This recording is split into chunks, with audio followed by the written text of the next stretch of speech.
Our agreement, Your Honor, is for her to be on special needs safety. Thank you.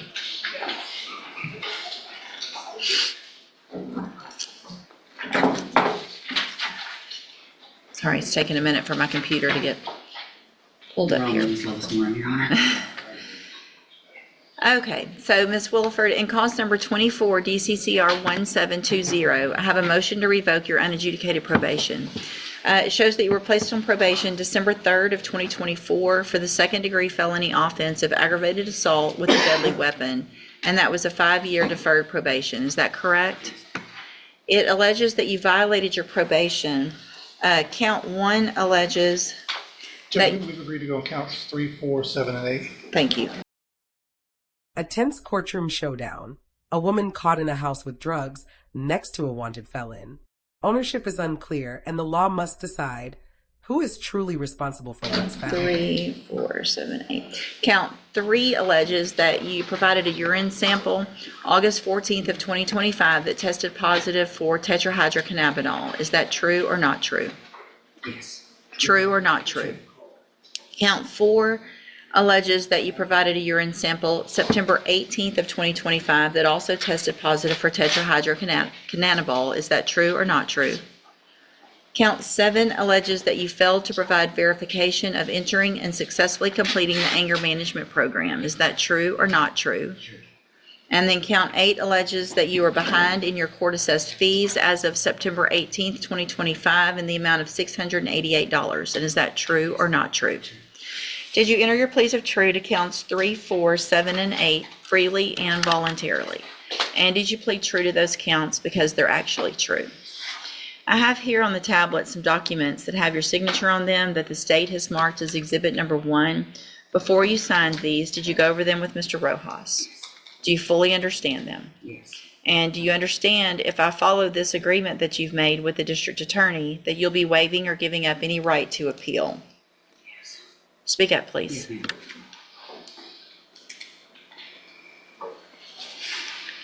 And it looks like the agreement that you've reached is to remain on probation, but enter and successfully complete the special needs safety program. Is that your understanding? Yes, ma'am. And we've got probation here with us today, and is that the recommendation from probation as well? Yes, ma'am. Okay. I am inclined, if I follow this agreement, to extend the probation by some amount of time, just based on the allegations and the time that'll be spent there. So I want to make sure there's plenty of time after that she has still on probation. State tenders number 1. No objection. It's admitted. Is there any evidence that Ms. Willilifford is not competent? There you go. All right, ma'am, I'm going to find that you entered your pleas of true to counts 3, 4, 7, and 8 freely and voluntarily. Find sufficient evidence to find you guilty and revoke your probation, but I'm not going to do that today. It looks like there's some, everybody's willing to work with you, but I want to make sure you understand that we're going to send you to the special needs safety program as a condition of your probation. I'm going to extend your probation by 1 year, and this is going to be, hopefully, listen carefully to what I'm saying, okay? Because this is the second chance you're being given, and there will not be a third. So you need to take advantage of every opportunity that is being given to you. You're going to get help with drug abuse. You're going to get help with mental health, with everything you need to be successful when you get out of safety. If at that point you don't follow through and do what you're supposed to do, you're going to be back in here and you're going to be looking at going to prison for up to 20 years. You understand? You okay? Are you okay? You're getting white. She's getting white. I had the statement prepared for you, explaining the only reason I was doing marijuana at the time was because of my cancer, my pain management for cancer. And I will promise you on Jesus' happy golden good soul that I will never touch this shit again if you let me go home. Are you seriously going to stand here and talk like that? No, ma'am. I didn't mean to. I'm terrified. I'm so sorry, ma'am. I just didn't realize how much trouble I'll get into. You're on probation for a second-degree felony, an aggravated assault with a deadly weapon. Yes, ma'am. I realize that. I was trying to There's all kinds of other ways to deal with issues. And there's definitely more respectful ways to speak to the person who could put you in prison for up to 20 years. I don't have to go along with this plea agreement right now.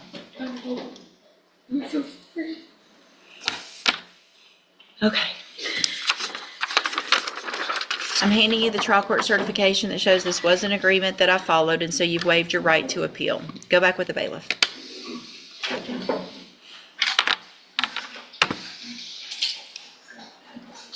All right, are you Koshma Thomas? Yes, ma'am.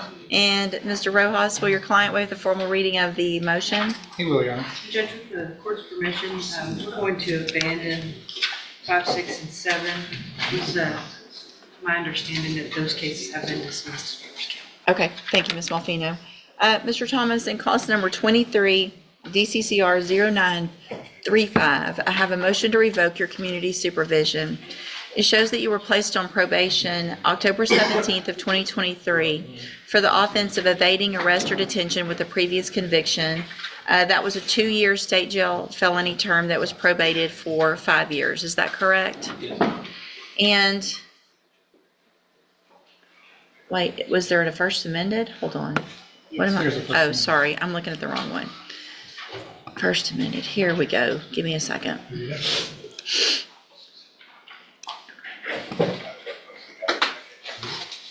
I know, I feel like it's cold in here. We're all sniffling. Okay. It's a first amended motion to revoke your community supervision. It alleges in count 1 that you violated your probation by failing to report to the probation office as directed May 22nd, June 26th, July 17th of 2024. And is that true or not true? True. Count 2 alleges that you provided a urine sample March 18th of 2024 that tested positive for tetrahydrocannabinol. And is that true or not true? True.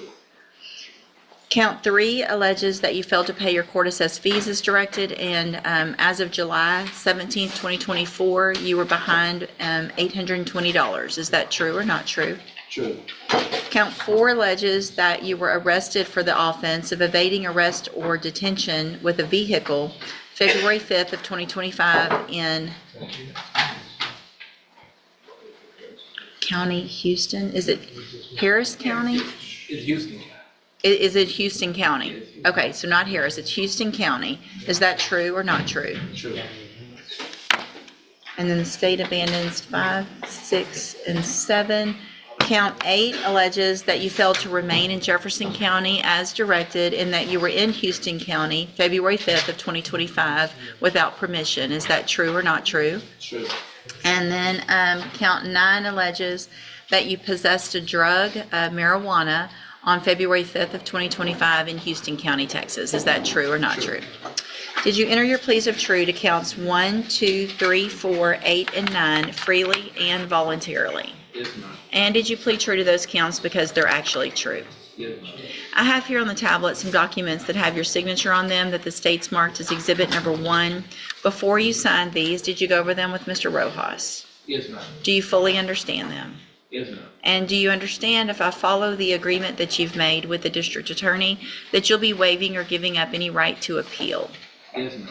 State tenders number 1. No objection. It's admitted. Is there any evidence that Mr. Thomas is not competent? No, Your Honor. All right, sir, I'm going to find that you entered your plea of true to counts 1, 2, 3, 4, 8, and 9 freely and voluntarily.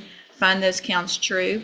Find sufficient evidence to revoke your probation, and at this time, revoke your probation. Reassess your punishment in accordance with your agreement to a term of 15 months in the state jail prison. You will receive credit on that sentence for any time that you've been in custody that the law gives you the right to receive. I have handed you the trial court certification that shows this was an agreement that I followed, so you have waived your right to appeal. I also handed you a written admonishment regarding your ineligibility to possess a firearm or ammunition. I went over that with you when you entered your plea at the first hearing because you were convicted, but I do want to make sure you read it and understand that because you are convicted of that offense, you're not eligible to possess a firearm in Texas, okay? Yes, ma'am. All right, you're free to go. Back with the bailiff. Thank you, sir. Not every brush with the law leads to a conviction. Context, ownership, and careful investigation can save someone from charges, but it's a stark reminder. Choose your company wisely.